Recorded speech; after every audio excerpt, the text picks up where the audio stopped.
2 Tawarik pasal 31. Setelah semuanya ini diakhiri, seluruh orang Israel yang hadir pergi ke kota-kota di Yehuda, lalu meremukkan segala tugu berhala, menghancurkan segala tiang berhala, dan merobohkan segala bukit pengorbanan dan mezbah di seluruh Yehuda dan Benyamin, juga di Efraim dan Manasye, sampai musnah semuanya. Kemudian pulanglah seluruh orang Israel ke kota-kotanya, ke miliknya masing-masing. Hizkia mengatur sumbangan untuk para imam dan orang Lewi. Ayat 2. Hizkia menetapkan rombongan para imam dan orang-orang Lewi, rombongan demi rombongan, masing-masing menurut tugas jabatannya sebagai imam atau sebagai orang Lewi, untuk mempersembahkan korban bakaran dan korban keselamatan, untuk mengucap syukur dan menyanyikan puji-pujian, dan untuk melayani di pintu-pintu gerbang di tempat perkemahan Tuhan. Ayat 3. Raja memberi sumbangan dari harta miliknya untuk korban bakaran, yakni korban bakaran pada waktu pagi dan pada waktu petang, korban bakaran pada hari-hari Sabat dan pada bulan-bulan baru dan pada hari-hari raya, yang semuanya tertulis di dalam Taurat Tuhan. Ayat 4. Ia memerintahkan rakyat, yakni penduduk Yerusalem, untuk memberikan sumbangan yang menjadi bagian para imam dan orang-orang Lewi, supaya mereka dapat mencurahkan tenaganya untuk melaksanakan Taurat Tuhan. Ayat 5. Segera setelah perintah ini tersiar, orang Israel membawa dalam jumlah yang besar hasil pertama daripada gandum, anggur, minyak, madu, dan segala macam hasil bumi. Mereka membawa juga persembahan persepuluhan dari segala sesuatu dalam jumlah yang besar. Ayat 6. Orang Israel dan orang Yehuda yang tinggal di kota-kota Yehuda juga membawa persembahan persepuluhan yang terdiri dari lembu sapi dan kambing domba, dan persembahan persepuluhan yang terdiri dari persembahan kudus yang telah dikuduskan bagi Tuhan Allah mereka. Semuanya itu diletakkan mereka bertimbun-timbun. Ayat 7. Mereka mulai membuat timbunan itu pada bulan yang ketiga, dan mereka selesai pada bulan yang ketujuh. Ayat 8. Hizkia dan para pemimpin datang melihat timbunan itu, dan mereka memuji Tuhan dan umatnya orang Israel. Ayat 9. Hizkia menanyakan para imam dan orang-orang Lewi tentang timbunan itu. Ayat 10. Dan dijawab oleh Asaria, imam kepala keturunan Sadok, demikian: sejak persembahan khusus mulai dibawa ke rumah Tuhan, kami telah makan sekenyang-kenyangnya, namun sisanya masih banyak, sebab Tuhan telah memberkati umatnya, sehingga tinggal sisa yang banyak ini. Ayat 11. Kemudian Hizkia menyuruh menyediakan bilik-bilik di rumah Tuhan, dan mereka menyediakannya. Ayat 12. Dan dengan setia mereka membawa segala persembahan khusus, persembahan persepuluhan dan persembahan-persembahan kudus itu ke sana. Konanya seorang Lewi mengawasi semuanya, dan Simei saudaranya adalah orang kedua. Ayat 13. Sedang Yehiel, Asasya, Nahat, Asael, Yerimot, Yosabat, Eliel, Yismakia, Mahat, dan Benaya adalah penilik di bawah Konanya dan Simei saudaranya itu, sesuai dengan petunjuk Raja Hizkia dan Asaria, kepala rumah Allah. Ayat 14. Dan Kore bin Yimna seorang Lewi, penunggu pintu gerbang di sebelah timur, mengawasi pemberian-pemberian sukarela untuk Allah, serta membagi-bagikan persembahan khusus yang untuk Tuhan dan persembahan-persembahan maha kudus. Ayat 15. Di kota-kota imam ia dibantu dengan setia oleh Eden, Minyamin, Yesua, Semaya, Amaria, dan Sekanya dalam pembagian itu kepada saudara-saudara mereka menurut rombongan, kepada orang dewasa dan anak-anak. Ayat 17. Para imam dicatat dalam daftar menurut puak-puak mereka, sedang orang-orang Lewi yang berumur 20 tahun ke atas dicatat menurut tugas dan rombongan mereka. Ayat 18. Para imam terdaftar dengan seluruh keluarga mereka, yakni istri, anak laki-laki dan perempuan, seluruh kaum itu, karena dengan setia mereka menguduskan diri untuk persembahan kudus. Ayat 19. Bagi keturunan Harun, yakni imam-imam yang tinggal di padang-padang penggembalaan sekitar kota-kota mereka, di setiap kota ada orang-orang yang ditunjuk dengan disebut namanya untuk mengadakan pembagian kepada setiap orang laki-laki dari keluarga imam dan kepada setiap orang Lewi yang terdaftar. Ayat 20. Demikianlah perbuatan Hizkia di seluruh Yehuda. Ia melakukan apa yang baik, apa yang jujur, dan apa yang benar di hadapan Tuhan Allahnya. Ayat 21. Dalam setiap usaha yang dimulainya untuk pelayanannya terhadap rumah Allah dan untuk pelaksanaan Taurat dan perintah Allah, ia mencari Allahnya. Semuanya dilakukannya dengan segenap hati sehingga segala usahanya berhasil. 2 Tawarik pasal 32. Yerusalem dikepung oleh Sanherib. Setelah peristiwa yang menunjukkan kesetiaan Hizkia itu, datanglah Sanherib Raja Asyur menyerbu Yehuda. Ia mengepung kota-kota berkubu dan berniat merebutnya. Ayat 2. Ketika Hizkia mengetahui bahwa Sanherib datang hendak memerangi Yerusalem. Ayat 3. Ia berunding dengan para panglima dan pahlawannya untuk menutup segala mata air yang terdapat di luar kota, dan mereka itu bersedia membantunya. Ayat 4. Maka berkumpullah banyak orang, mereka menutup semua mata air dan sungai yang mengalir dari tengah-tengah negeri itu. Kata mereka, mengapa raja-raja Asyur harus mendapat banyak air kalau mereka datang? Ayat 5. Dengan sekuat tenaga, Hizkia membangun kembali seluruh tembok yang telah terbongkar, mendirikan menara-menara di atasnya dan tembok yang lain di luarnya.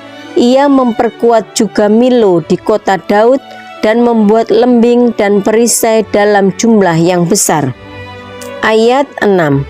Ia mengangkat panglima-panglima perang yang mengepalai rakyat, menyuruh mereka berkumpul kepadanya di halaman pintu gerbang kota dan menenangkan hati mereka dengan kata-kata. Ayat 7. Kuatkanlah dan teguhkanlah hatimu, janganlah takut dan terkejut terhadap Raja Asyur serta seluruh laskar yang menyertainya, karena yang menyertai kita lebih banyak daripada yang menyertai dia. Ayat 8. Yang menyertai dia adalah tangan manusia, tetapi yang menyertai kita adalah Tuhan Allah kita, yang membantu kita dan melakukan peperangan kita. Oleh kata-kata Hizkia, Raja Yehuda itu, rakyat mendapat kepercayaannya kembali. Ayat 9. Sesudah itu, Sanherib, Raja Asyur yang sedang mengepung Lakis dengan seluruh kekuatan tentaranya, mengutus beberapa pegawai ke Yerusalem kepada Hizkia, Raja Yehuda, dan kepada semua orang Yehuda yang ada di Yerusalem, dengan pesan. Ayat 10. Beginilah titah Sanherib, Raja Asyur, apakah yang kamu harapkan? Maka kamu tinggal saja di Yerusalem yang terkepung ini. Ayat 11. Bukankah Hizkia memperdaya kamu supaya kamu mati kelaparan dan kehausan dengan mengatakan, Tuhan Allah kita akan melepaskan kita dari tangan Raja Asyur? Ayat 12. Bukankah Hizkia ini yang menjauhkan segala bukit pengorbanan dan mezbah Tuhan itu dan berkata kepada Yehuda dan Yerusalem, hanya di depan satu mezbah kamu harus sujud menyembah dan membakar korban di atasnya? Ayat 13. Tidakkah kamu ketahui apa yang aku dan nenek moyangku lakukan terhadap semua bangsa negeri-negeri lain? Apakah para allah bangsa-bangsa segala negeri itu pernah berhasil melepaskan negeri mereka dari tanganku? Ayat 14. Siapa daripada semua allah bangsa-bangsa yang sudah ditumpas nenek moyangku itu dapat melepaskan bangsanya dari tanganku? Masakan Allahmu dapat melepaskan kamu dari tanganku? Ayat 15. Sekarang janganlah Hizkia memperdayakan dan membujuk kamu seperti ini. Janganlah percaya kepadanya, karena tidak ada Allah dari bangsa atau kerajaan manapun yang dapat melepaskan bangsanya dari tanganku dan dari tangan nenek moyangku. Lebih-lebih lagi Allahmu itu takkan dapat melepaskan kamu dari tanganku. Ayat 16. Dan masih banyak lagi yang diucapkan pegawai-pegawai Sanherib itu menentang Tuhan Allah dan menentang Hizkia hambanya. Ayat 17.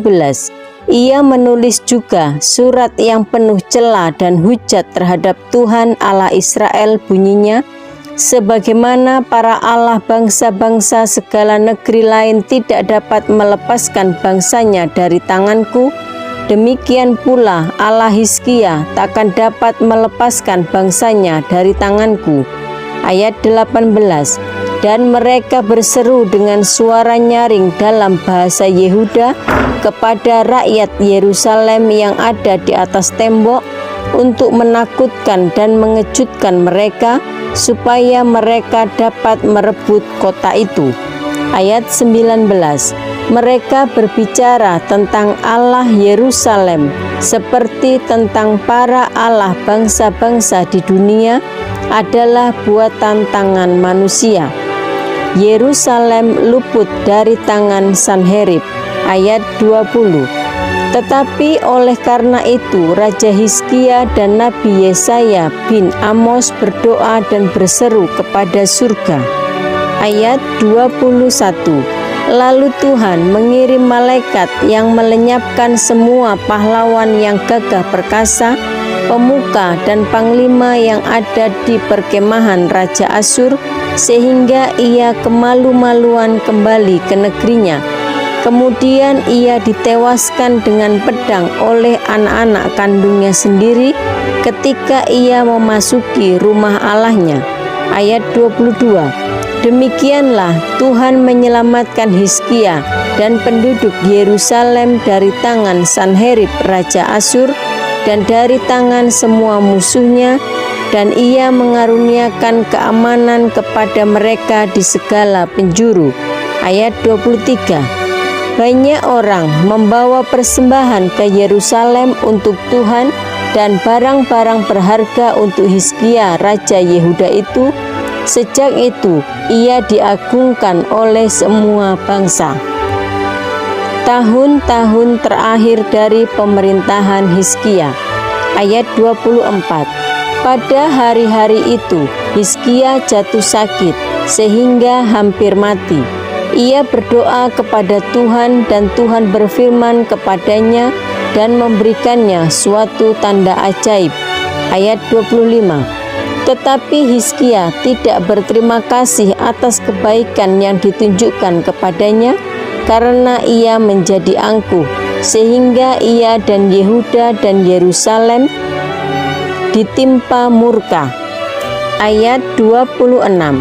Tetapi ia sadar akan keangkuhannya itu dan merendahkan diri bersama-sama dengan penduduk Yerusalem, sehingga murka Tuhan tidak menimpa mereka pada zaman Hizkia. Ayat 27. Hizkia mendapat kekayaan dan kemuliaan yang sangat besar.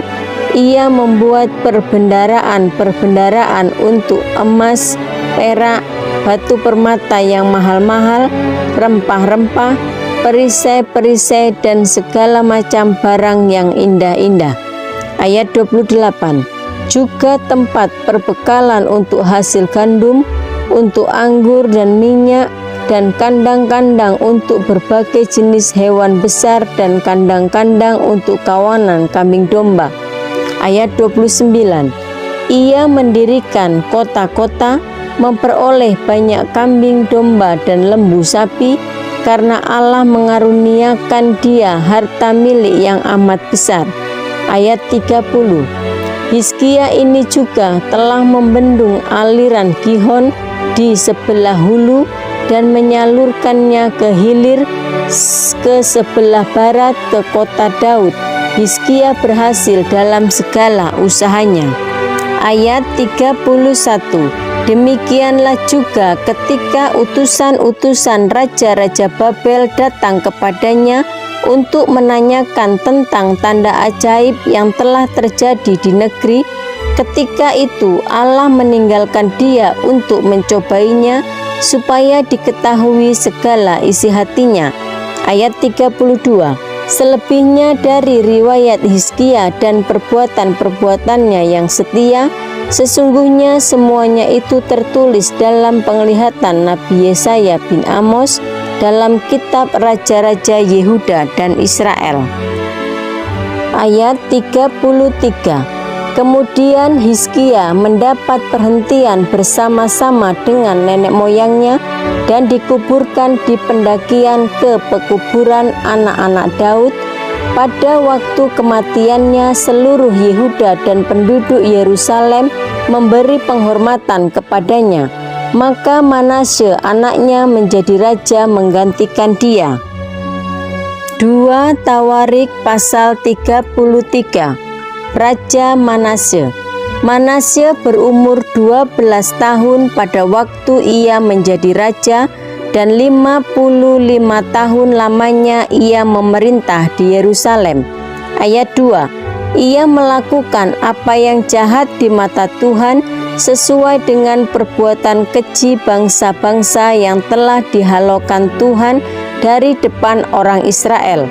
Ayat 3. Ia mendirikan kembali bukit-bukit pengorbanan yang telah dirobohkan oleh Hizkia ayahnya. Ia membangun mezbah-mezbah untuk para Baal, membuat patung-patung Asyera, dan sujud menyembah kepada segenap tentara langit dan beribadah kepadanya. Ayat 4. Ia mendirikan mezbah-mezbah di rumah Tuhan, walaupun sehubungan dengan rumah itu Tuhan telah berfirman, "Di Yerusalem namaku akan tinggal untuk selama-lamanya." Ayat 5. Dan ia mendirikan juga mezbah-mezbah bagi segenap tentara langit di kedua pelataran rumah Tuhan. Ayat 6. Bahkan ia mempersembahkan anak-anaknya sebagai korban dalam api di Lebak Ben Hinom. Ia melakukan ramal, telaah, dan sihir, dan menghubungi para pemanggil arwah dan para pemanggil roh peramal. Ia melakukan banyak yang jahat di mata Tuhan, sehingga ia menimbulkan sakit hatinya. Ayat 7. Ia menaruh juga patung berhala yang telah dibuatnya dalam rumah Allah, walaupun Allah telah berfirman kepada Daud dan kepada Salomo anaknya, "Dalam rumah ini dan di Yerusalem yang telah kupilih dari antara segala suku Israel, aku akan menaruh namaku untuk selama-lamanya." Ayat 8. Aku tidak akan membuat pula orang Israel berjejak keluar dari tanah yang telah kutentukan untuk nenek moyangmu, asal saja mereka melakukan dengan setia segala yang telah kuperintahkan kepada mereka dengan perantaraan Musa, yakni segala hukum, ketetapan, dan peraturan. Ayat 9. Tetapi Manasye menyesatkan Yehuda dan penduduk Yerusalem, sehingga mereka melakukan yang jahat lebih daripada bangsa-bangsa yang telah dipunahkan Tuhan dari depan orang Israel. Ayat 10. Kemudian berfirmanlah Tuhan kepada Manasye dan rakyatnya, tetapi mereka tidak menghiraukannya. Ayat 11. Oleh sebab itu Tuhan mendatangkan kepada mereka panglima-panglima tentara Raja Asyur yang menangkap Manasye dengan kaitan, membelenggunya dengan rantai tembaga dan membawanya ke Babel. Ayat 12.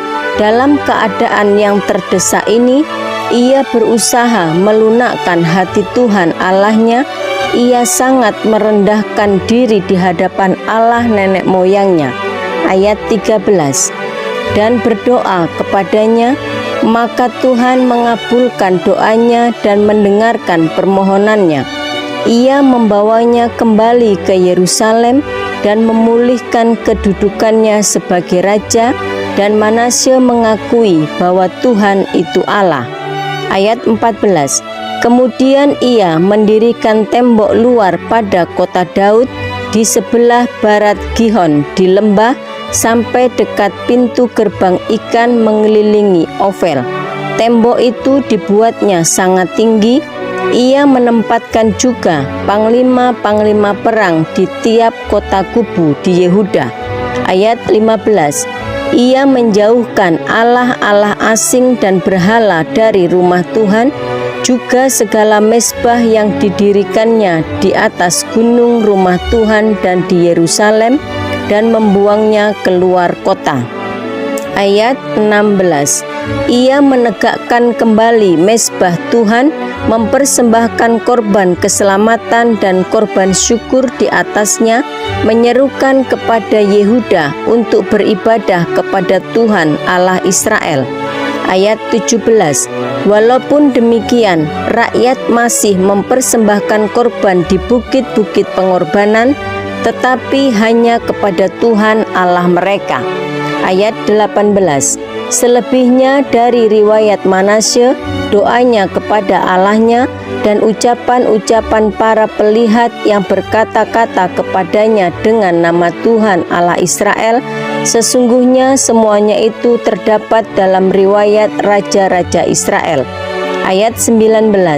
Doanya dan pengabulan doanya, segala dosa dan ketidaksetiaannya, semua tempat di mana ia telah membangun bukit-bukit pengorbanan, serta mendirikan tiang-tiang berhala dan patung-patung sebelum ia merendahkan diri, sesungguhnya semuanya itu tertulis dalam riwayat para pelihat. Ayat 20. Kemudian Manasye mendapat perhentian bersama-sama dengan nenek moyangnya, dan ia dikuburkan di dalam istananya. Maka Amon anaknya menjadi raja menggantikan dia.